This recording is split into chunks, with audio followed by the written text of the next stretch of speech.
Welcome back to Season 3 of the podcast. I'm your host, Amanda Blackwood. As many of you know, I wrote my autobiography as a survivor of human trafficking called Custom Justice. But if you didn't know, you do now. Keeping in line with that, this entire season has been focused on interviewing people who did or plan to write about their own experiences as trauma survivors and how they overcame their past. If that sounds like you, reach out. We can talk about having you on the show, too. As much as we all hate commercials, they are a necessary evil these days. This is what keeps the show on the air. You can also show support by purchasing one of my mini books or donating through PayPal. You can find the links to either option in the podcast description. As always, a portion of the proceeds do go to local organizations that help fight human trafficking.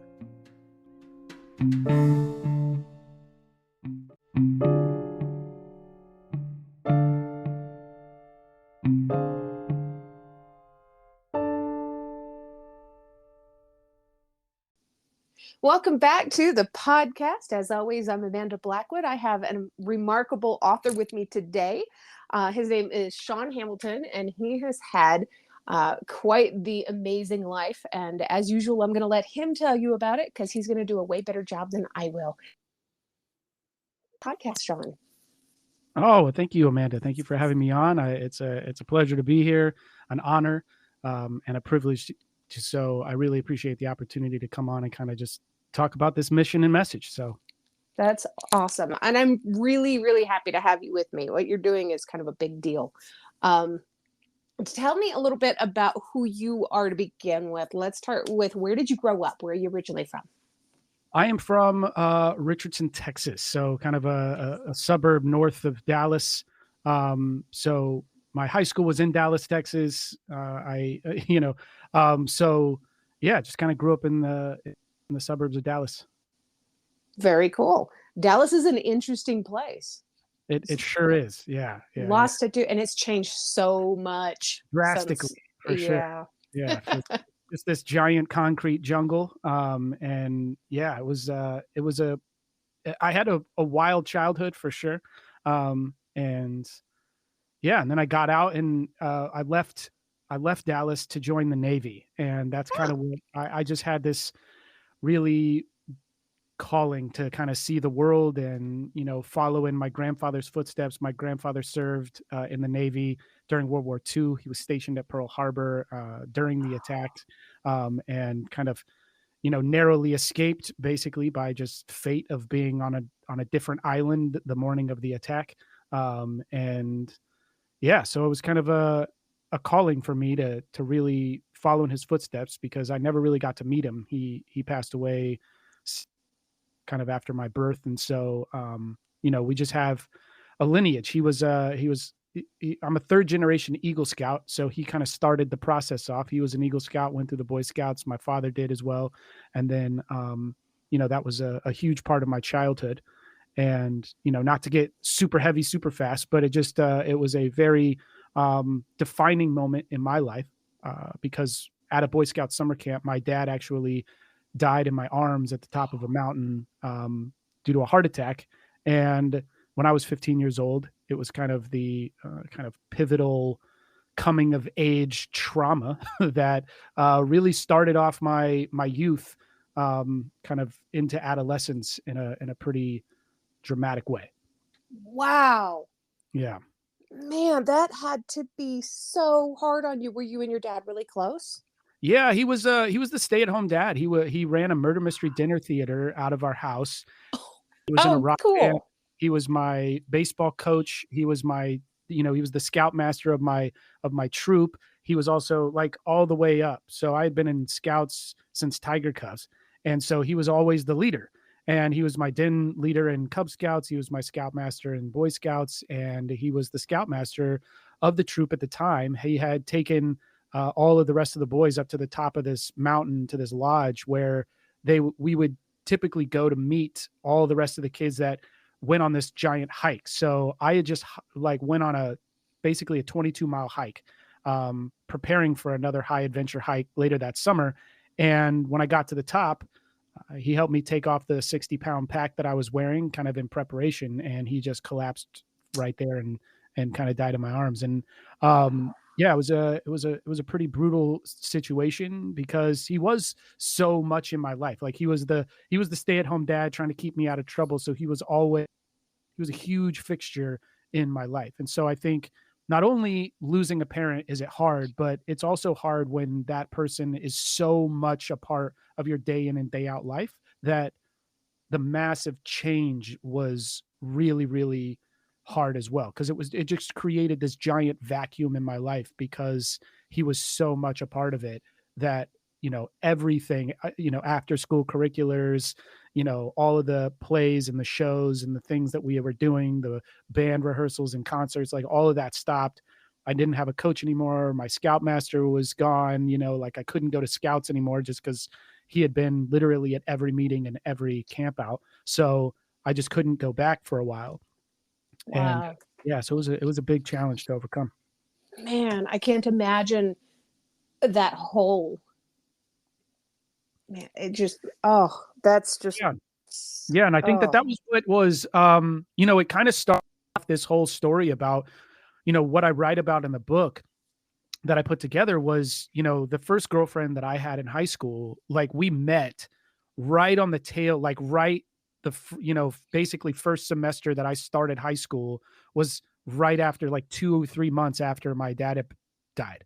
So that relationship was this huge escape for me because her family was like a huge just reprieve away from all of that pain because my family had been basically just kind of destroyed from it, right? My stepmom was, going through her thing. My mom, and my dad were still good friends.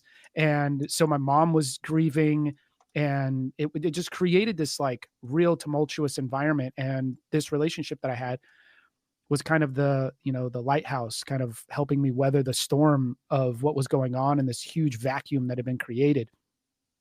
But in that relationship, what had bubbled to the surface for her was all of the abuse that she had suffered as a child at the hands of her stepfather, and then intimate partner violence that she experienced when she was in eighth grade. She had been repeatedly raped multiple times by this guy at, knife point and things. And so it bubbled up during our relationship. And so there was just this combination of trauma where I was helping her through hers, she was helping me through mine, and it just we just developed this like really strong kind of trauma bond in that relationship. And so when that relationship kind of deteriorated in terms of, we kind of detached the intimate entanglements and things, we're still really good friends, but we were no longer dating. I was left with all of this real pain and animosity from that relationship and like what I had seen her go through and the recovery process and kind of the a lot of why I felt like the relationship didn't really work out and kind of broke up was the emotional and physical distance that was kind of put between us because of the recovery process of what she was going through to heal from all of this abuse. And I didn't really know it at the time. I didn't have the language or anything around it. I just felt all this pain. I was really isolated. I was just alone and trying to figure out like how to be a partner in that space. There's no resources. The internet really wasn't a thing. And, the Encarta, Encyclopedia ROMs or the Encyclopedia Britannica doesn't really cover this issue. And so there was just no real place to turn for information back then. And unfortunately, flash forward all these years later, and I'm in a relationship with my wife. And, 2 weeks after we start dating, she gets sexually assaulted and right oh, into our dating life. And so it's just this big black cloud kind of hanging over the very beginning of our relationship. And again, how do I do this again? Kind of this here we go again situation. And I'm like, I don't really know what to do, and I'm looking for resources, and there was just nothing that talked about what it's like to be a partner, what your role is, how do I show up in different moments. And so that's kind of what has led this path. It's like a weird way of kind of being this life calling, but there's just these moments that kind of came up in my life around these people that I really care about and mean a lot.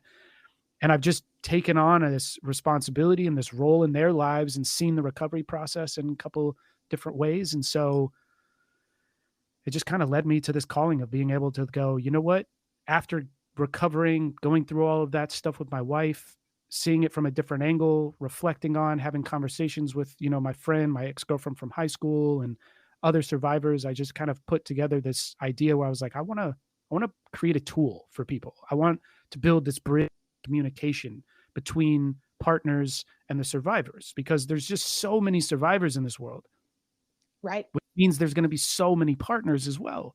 And I just feel like we as partners are drastically unprepared for what this road really is.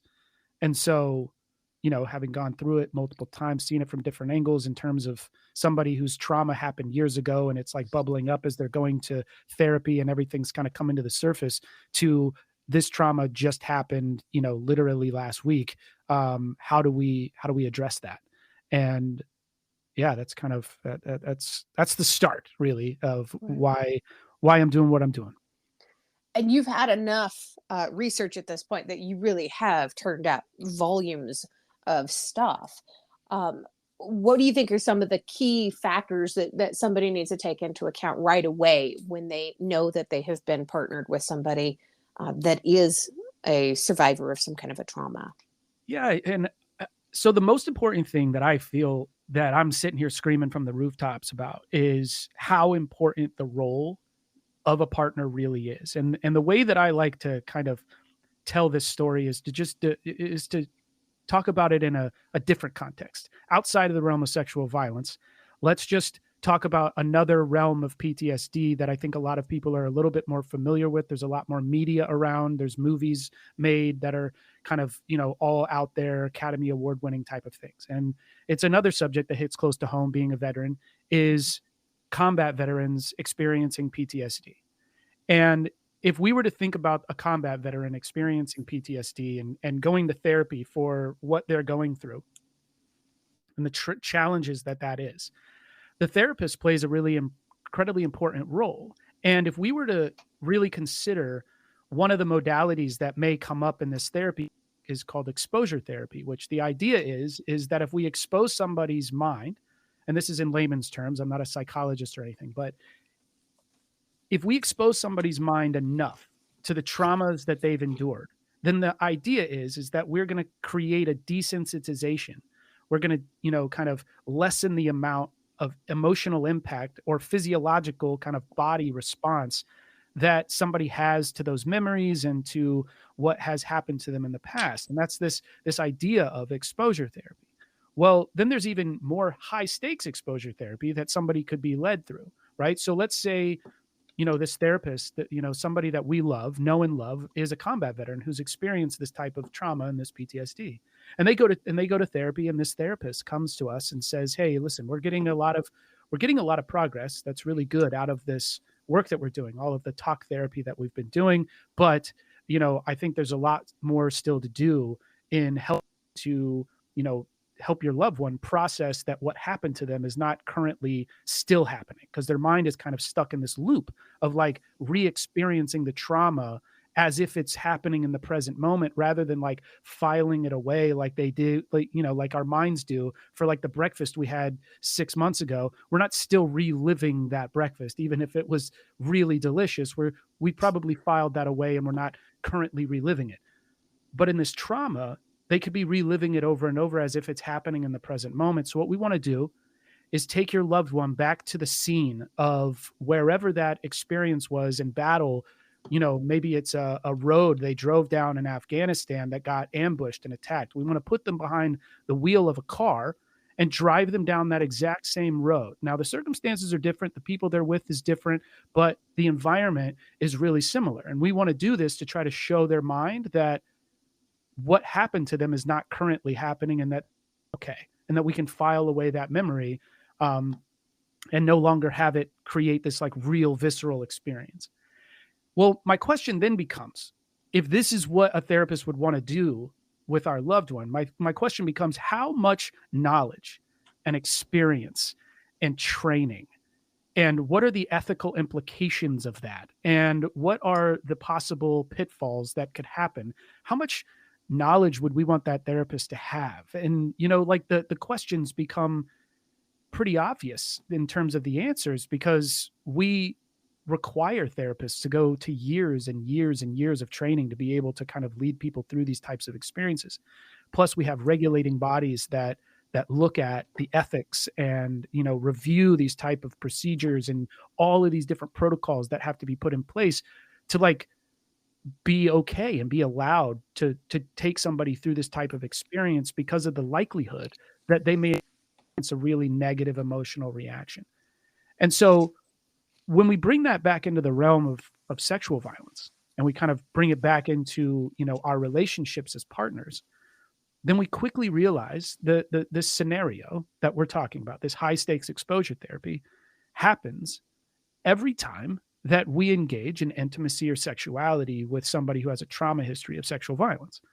Except we're that therapist. We're that person who has this responsibility because we're going to lead them through, you know, an activity that stands the highest likelihood of creating a negative emotional experience, a full-blown PTSD reaction, panic attacks, and we're the ones navigating it without a crystal ball. There's nothing that tells us, oh, this one particular moment, this romantic night away, this spontaneous experience, this, you know, kind of quickie in the afternoon, like this is the time that this is going to get really intense. We don't have a crystal ball to tell us that.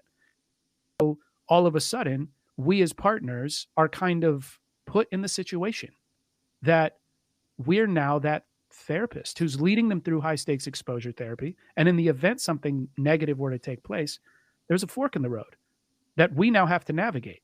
We either keep them on the path of healing, creating an environment that's, you know, ripe for them being able to process this negative experience in a way that keeps them on the path towards recovery. Or we react in a way that's incredibly negative and furthering the guilt and shame spirals, and we continue to further ingrain that trauma. Well, my question back to, you know, the therapist leading this combat veteran is how much experience do we want that therapist to have? How much knowledge around this, you know, how much trauma, how trauma informed do we want this therapist to be? You know, what are the ethics considerations in this situation? What is the responsibility that this therapist has? You know, because the last thing we would want that therapist to do is behind the wheel of that car, take them down the road that they had gotten ambushed at.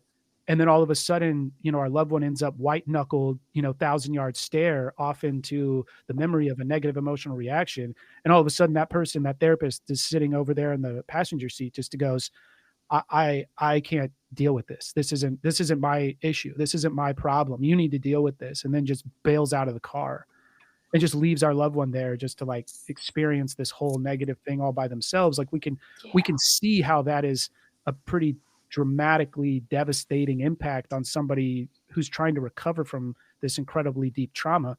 And yet, sadly, I think this is an experience that survivors deal with pretty regularly when dealing in their relationships and the challenges that they face when re-engaging with sex and intimacy after, you know, kind of surviving this type of trauma. And so it's just why I feel like the importance, the value and benefit that a survivor gets from having a partner who's informed about the responsibility and really accepts their role is so critical to the situation. You know, I can absolutely identify with that on so many levels myself too. And back before I was really open and talking about my own life as a survivor of human trafficking, anytime I got into a relationship, if I did have a PTSD flashback or, you know, something along those lines where it was too much for me right that moment, and I said, please back off just a moment, I can't do this right now, I was met with that rejection, that bailing out of the car, that absolute terrifying fear in their face of, I don't know what's wrong with her. Yeah, and my inability to be able to communicate what was going on and what I was experiencing, what I had experienced, ended so many relationships. When I met my husband, I had already written and published my autobiography.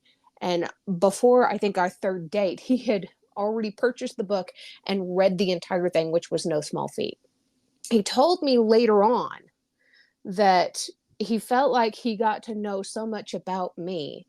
And when he read that book, he said he recognized that he had found the person that he was going to marry, because if I could go through everything that I had been through and still smile and be happy and be willing and open to try to find that love, he needed a lot more of that person in his life. That kind of communication, that ability to have him know what it was that I had been through, is the reason that we ended up getting married and why we have such a happy, functional relationship now. That communication is incredibly important. That support system from that partner is unbelievably beneficial to both people. Mm. I mean, thank you for sharing that. That's just a huge testimonial to the idea of, a survivor being able to allow the partner kind of into the emergency room, so to speak. Like, being equipped with the knowledge, being equipped with the details of what has happened allows us to understand what we are, what we're up against. And what it does is it puts us in a position, which I think is one of the most important things and mindsets that a partner can bring to the situation, is go, it's me and you against this trauma. Yeah. We're a team in this fight. We're not looking at it as, oh, this is you and your trauma, and I'm trying to figure out my place in this, and I'm going to stand on the sidelines and just kind of like dip my toe into the water whenever I feel like it might be easy, and then out whenever it gets a little too intense for me. It's like the only way to battle this, the only way to really truly help, is to like be all in and recognize that this is you and me versus this trauma. Yes. Yeah, So absolutely. I feel like that's so incredible that, one, that you were able to, kind of write your entire story down for somebody to be able to take in, and for him to, so quickly and early on jump in and read it and really understand it and be compassionate and empathetic and go so all in, I think just speaks volumes to his character and, his ability to be there, and how important, he just kind of naturally assumed the role and responsibility of what it means to be a partner in a survivor's life like that. That's incredible. Well, maybe it has something to do with being in the Navy, because he was in for 11 years himself. Well, So in our initial correspondence, you mentioned something about, in all of this, one of the greatest things that you were able to do to help yourself was to grow your emotional intelligence. mm. How do you think the regular person listening to this podcast can grow their own emotional intelligence? Where do you think they should start? Well, I think like with any education, it's kind of starting from the place of understanding, almost the working definitions of what it is that we're even looking at, right? Like, so understanding what is emotional intelligence, really understanding how, it's getting familiar with a lot of the soft skills that we're not taught as, kids. We're not given the right opportunities to practice these skill sets in a way that allows us to understand, you know, what it is we're even dealing with. So, less abstract is, it's really understanding your own emotions and being okay with and comfortable in the the entire spectrum of the emotional wheel. I mean, there's over 2,000 words to define different emotions that we as human beings can experience. And, unfortunately, we live in a society that's kind of organized itself around really primarily only allowing us to experience, kind of safely in terms of the norms that are created, the a very small fraction of what of the positive emotions, right? Like happiness, joy, elation. We can chase all of the bliss and all of these things, but once we start to get into the realm of uncomfortable emotions, it's like there's even this kind of wave of almost toxic positivity that basically says, stop feeling these negative emotions. Don't feel them. If you do feel them, well, all you need to do is change your state.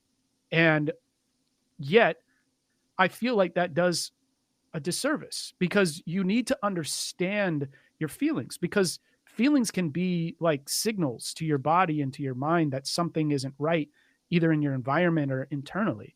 And if we get to know that, then we really get to know ourselves a lot better. And that's like half of the coin of emotional intelligence, because once we understand ourselves better, now we can actually turn around and start to understand other people better as well. And I think that's the two sides of the emotional intelligence coin, is really understanding how we feel in any given moment based on any kind of stimulus, no matter how difficult or uncomfortable the situation may be. We have the ability to control those emotions rather than allowing those emotions to control us. And then kind of the reflection of that is to be able to see and spot and respond to how other people are feeling in any given moment as well. And that allows for communication of how we're feeling, because that's really all what human interaction is based in, how are we communicating how we're feeling, right? About any given situation, idea, topic, whatever it is, it's going to make us feel a certain way to start communicating about it. And if we allow those emotions to start controlling us, then all of a sudden things get out of hand, and things just deteriorate. And rather than having this kind of positive, kind of impact on our lives. And so I think that, emotional intelligence, the starting place is to really understand it, and then accepting that sometimes we need to feel the uncomfortable emotions in order to understand what's going on and listen to and respond to. That doesn't mean we just stay there and get stuck in like the loop, but this idea that we just need to run from those feelings or like not experience them, is I feel like it's a detriment to our society and to us as human beings. And this experience we're getting to have is that we're kind of like turning off like a huge part of the experience of it. And I think that comes at a risk to, all of our interactions with everybody else, including, and especially the people that we have in our lives on a really regular basis. And I love that you called it a toxic positivity, because that's exactly what it is. When you're telling people you're not allowed to feel those emotions, I kind of take it in a different direction. I tell people, don't should all over yourself. When you say the sentence, I shouldn't feel the way that I feel. If you take the word shouldn't out of there, you are acknowledging it. Finally, I feel the way I feel. Mm. And that's really important to understand where you are in your own recovery, where you are in dealing with whatever situations are going on around you. It's really important to acknowledge what it is that you're currently feeling so that you can work through it and figure out what your issues are with this situation or with what it is that you've experienced and how to fight back against it. Yeah, 100%. And I feel like as a partner, right, in the perspective of kind of being on the, shoulder to shoulder in the trenches through this recovery process, if we have made the decision to be all in and really be a team through recovering from trauma, then having a greater sense of your own emotions then allows you to kind of take the next step in that process, which is to be able to self-regulate, which is, if I feel myself spike in any type of emotional situation, what are the behaviors that I can instantly employ, the strategies that I can instantly start to do, the tactics that now help me regulate my own emotional state? Because, I have to admit, this is not an easy process to be a partner of a survivor. There's many, many challenges. There are challenging conversations all over the place, and they come up in a moment's notice, and you don't know how to navigate that. And one of the things I talk about in the book is what's called the worst case scenario, is kind of, I define it, right? As being a partner, what's the worst case scenario? What's the most challenging moment that we as partners can face? And to me, I've identified that as being in the midst of a sexual situation, and our partner has a triggering response. Because if we were to take a snapshot of that moment and just really zoom in on the emotions that the survivor's feeling and the emotions that the partner is feeling, and really get a context for what is actually taking place on a physiological and emotional level of both parties involved, and a timeline of that process, then we can really identify that this is the most challenging moment that human beings can really be placed in to like test their emotional intelligence and their self-regulation skills. Because in one moment, we're kind of all lost in the state of arousal and expectation and anticipation and all the feelings that come with this sexual experience. And then on a dime, just out of nowhere, just boom, you're in something completely different. And it's the most opposite cluster of emotions in terms of, fear and worry and doubt and guilt and disappointment, and frustration and resentment and all anger and rage. Like you basically just flip the emotional wheel on its, you basically went from one side of the emotional wheel to the exact opposite in a very short amount of time.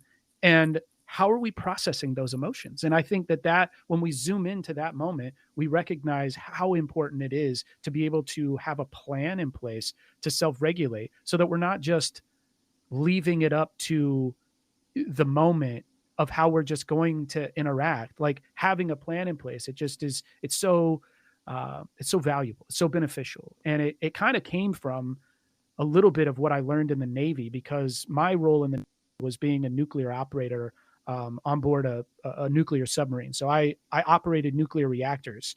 And in that environment, there's so many things that can go wrong that we have to be able to take actions for immediately in order to save, all 130 souls that are on board this ship. If in the event that something were to go wrong, we have to be able to take actions immediately. And that's having a plan in place. So we know exactly what to do in the event that we diagnose, oh, this is what's happening. Boom, we just immediately start to act.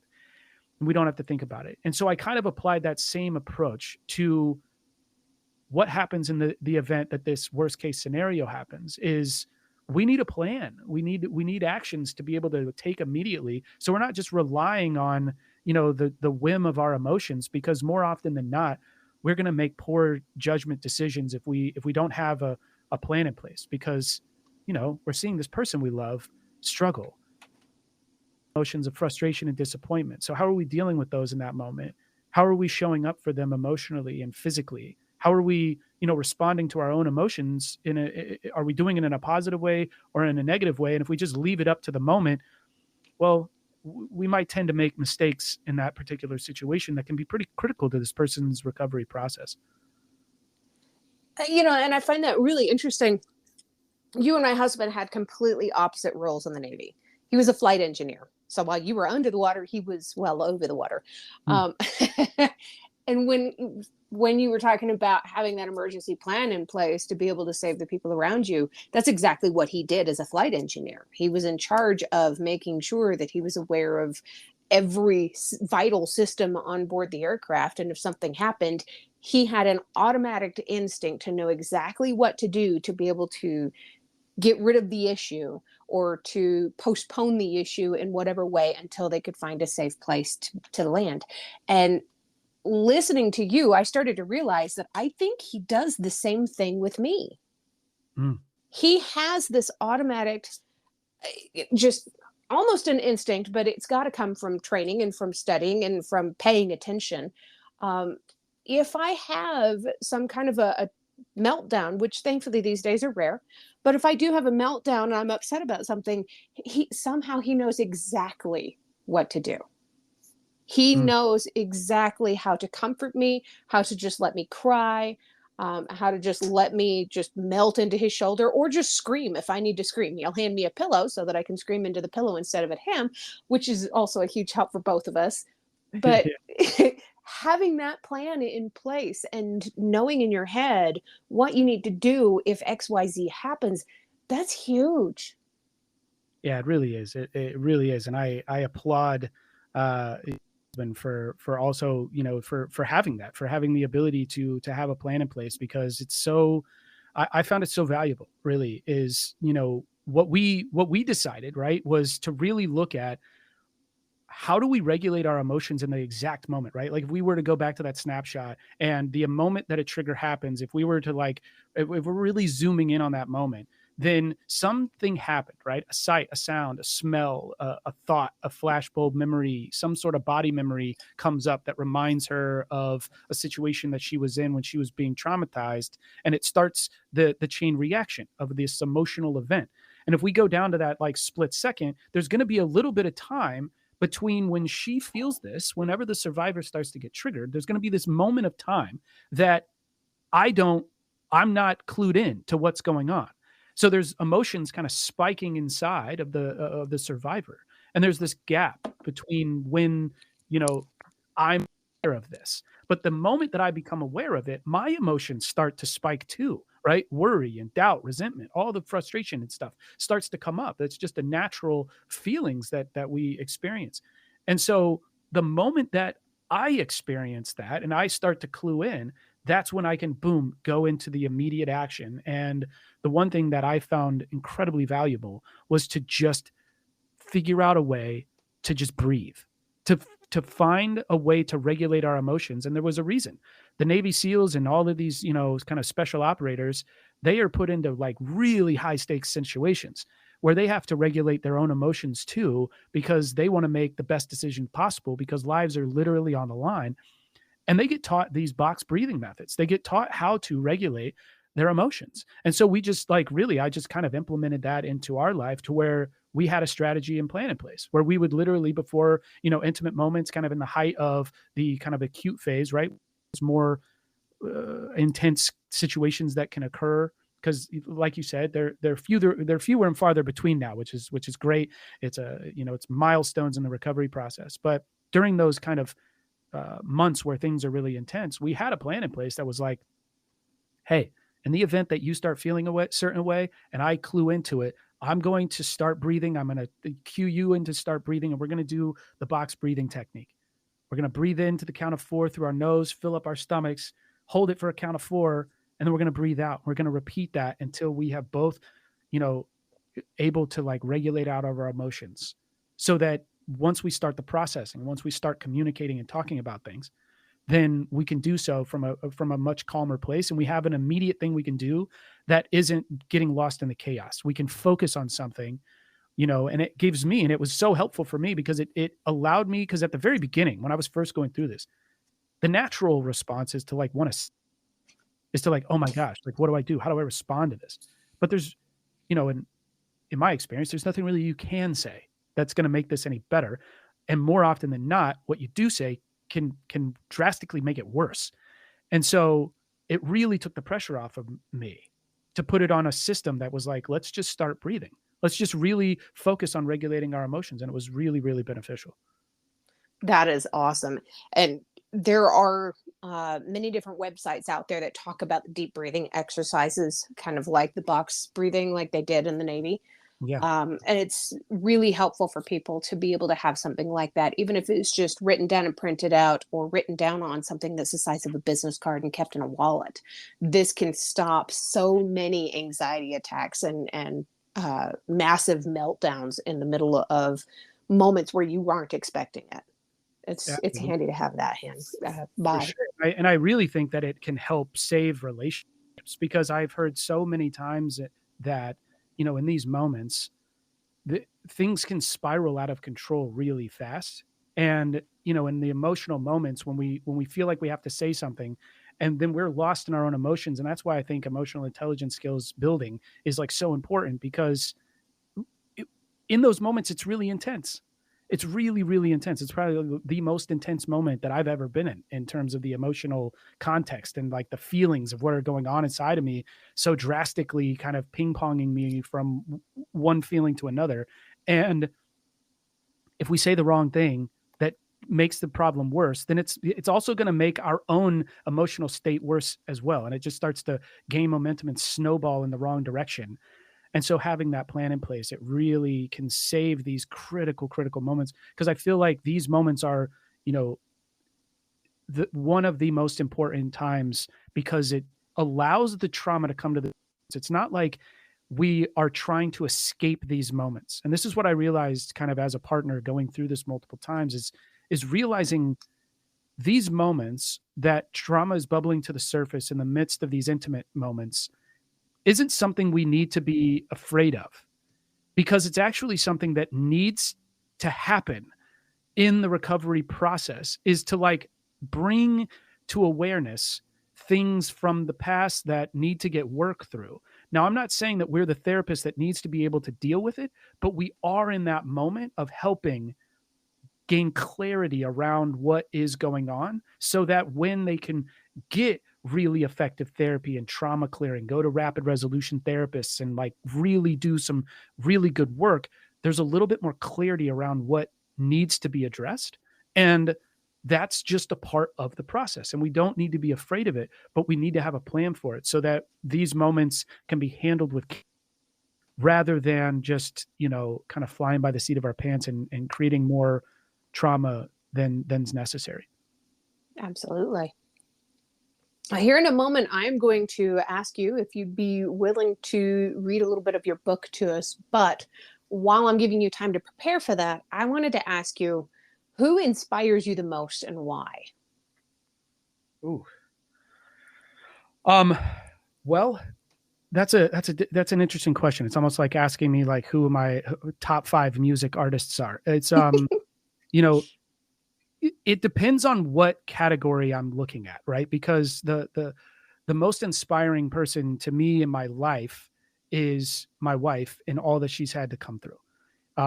She was a patient of the Mayo Clinic for over 2 years, fighting a functional neurological disorder and kind of complete neurological breakdown from traumatic grief of losing her sister to a drunk driver when she was 9 years old. That caused her to have seizures up to 9 times a day, Tourette's, narcolepsy, was in a wheelchair wearing a helmet as an invalid. None of the doctors and nurses could figure out what was going on. Any of the protocols they try to implement would just make things worse. And, it wasn't until she got in to have, one session of rapid resolution therapy with, the founder, Dr. John Connolly, who I credit for saving her life and so many thousands of other people by now. But yeah, and that was something that happened early on in her life. And she has been seizure free and symptom free ever since that therapy session, and went on to train under him so that she could provide the same kind of training and therapy to others.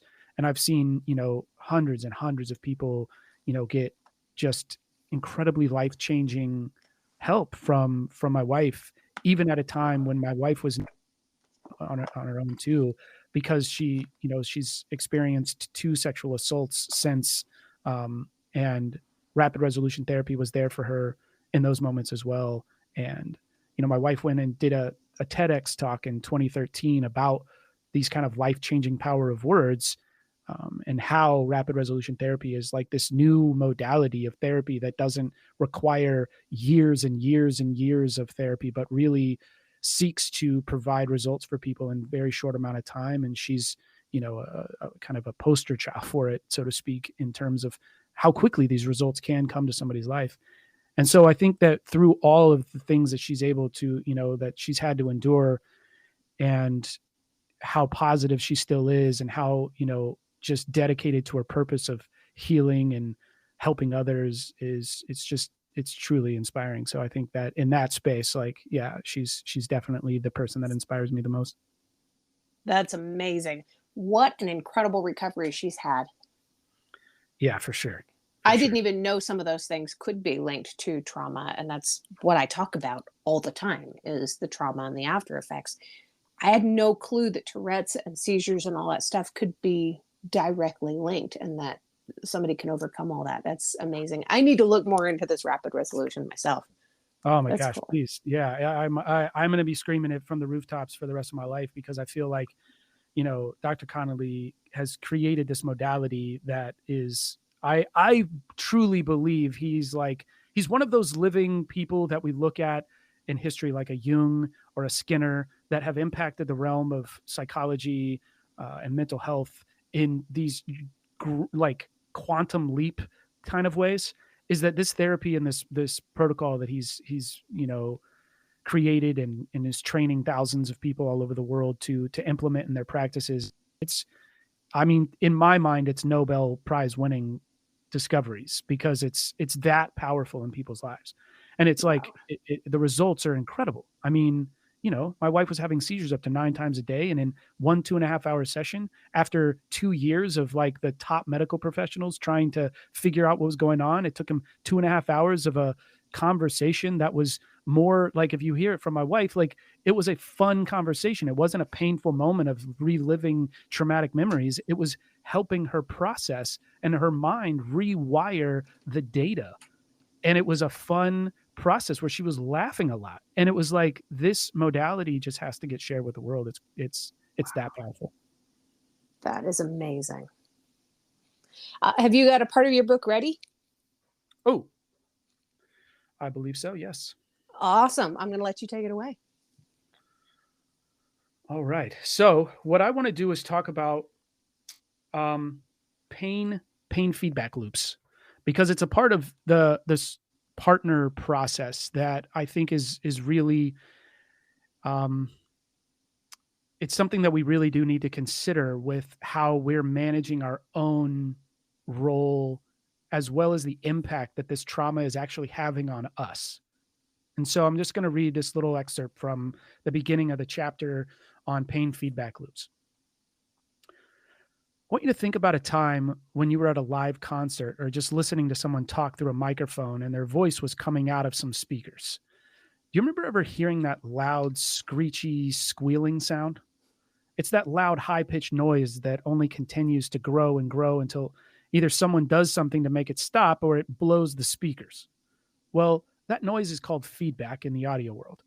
It is created when a signal, such as someone's voice, is fed into the microphone and comes out a speaker, only to re-enter the microphone and try to come speaker. It does this over and over really fast until that sound starts to swell. Because sound is actually just constant energy waves, this begins to build and stack on itself, creating that annoying sound that we know as feedback. Now think about this. Your partner shares with you the story of their firsthand trauma. It's brutal, and of course, brings up some powerful feelings in you. Remember, what happens to our brains when we visualize events taking place? It can cause all types of emotions. Now, if we allow these emotions that we feel to come out of us at the point that our partners are sharing their pain, it can have a really negative impact on them. Remember, our primary goal is to create the healthiest environment for them to be able to heal themselves. So if we allow these negative emotions that we are feeling because of what they just shared with us to come out, here's what happens next. They begin to realize that they have caused you pain and link that, consciously or subconsciously, with the act of sharing their story. They then begin to shut down because they instinctively don't want to cause you pain. This means that an alarm got triggered, and now they feel it is unsafe to open up emotionally. Their healing process is stopped because their focus is now on your healing process. This is not the result we want at all. Trauma is something that is really complex and not easy to talk about, even with the people we love the most. The burden of guilt, anger, shame, stigmas, anxiety, depression, sadness, grief, and so many other emotions can cloud our ability to open up and be vulnerable. Just the act of being vulnerable can cause a whole lot of emotions to come up to the surface that can make us scared that we may have made the wrong choice to even open up in the first place. Now, remember when I shared the story in an earlier chapter about how Kristen was scared that I was going to leave her because she assumed I wouldn't want to have to deal with something so intense? This is a real burden that survivors often carry, that if they open up with someone, if they are raw and vulnerable in their woundedness, the person they open up with will leave them. So we as partners have to be really good at holding back the urge to express our pain in these moments when they are actively sharing their pain. This time really needs to be about them. This is easier said than done, and it is vitally important to their healing process. This doesn't mean that your healing from secondary trauma isn't important, though. It absolutely is. This is what we are going to talk about for the remainder of this chapter. How can we, as partners, heal in a healthy way without creating a pain feedback loop in our relationship? Wow. I can see so many people getting value from this and learning how to be able to support their survivors. What's the name of your book? Oh, it's called When Your Partner Says Me Too, Your Role and Responsibilities in Their Recovery Process. And where can people go to find this book? It's on Amazon. It's on barnesandnoble.com. You can go to seanhamilton.com, and there's links there that you can get the print version or the ebook version. I will have an audiobook coming soon. I'm working on that. It's in the process, so it'll be on Audible at some point. Very cool. And for the people who are wondering, there's so many different ways to spell Sean. It's SHAUN, Hamilton.com. Correct. Yes. And Sean, there's always one more question that I love to ask people before I let them go. It's my favorite question. because it kind of ties everything all into what it is that we're talking about in its own way. What is one thing that you love about yourself that's not related to your physical appearance?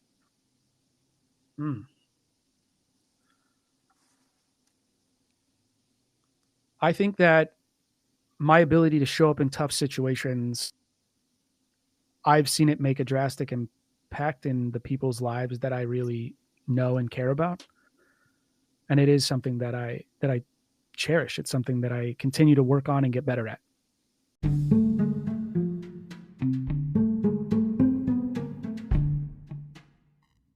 If you've enjoyed tonight's episode, please make sure you check out the episode description. There you're going to find links on how you can learn more about this guest, links to connect with them on social media, and how to support the podcast. Remember, I don't get paid to do this. My boss is a bit tight-fisted, but I can say that I work for myself. In short, this show really is all about the guest. If you've enjoyed their interview, please feel free to let them know. You can also tune into my other podcast, Growth from Darkness, which is co-hosted by a lovely lady from Australia. We talk about what trauma responses are and healthy ways to move beyond the past. For more information, just go to growthfromdarkness.com.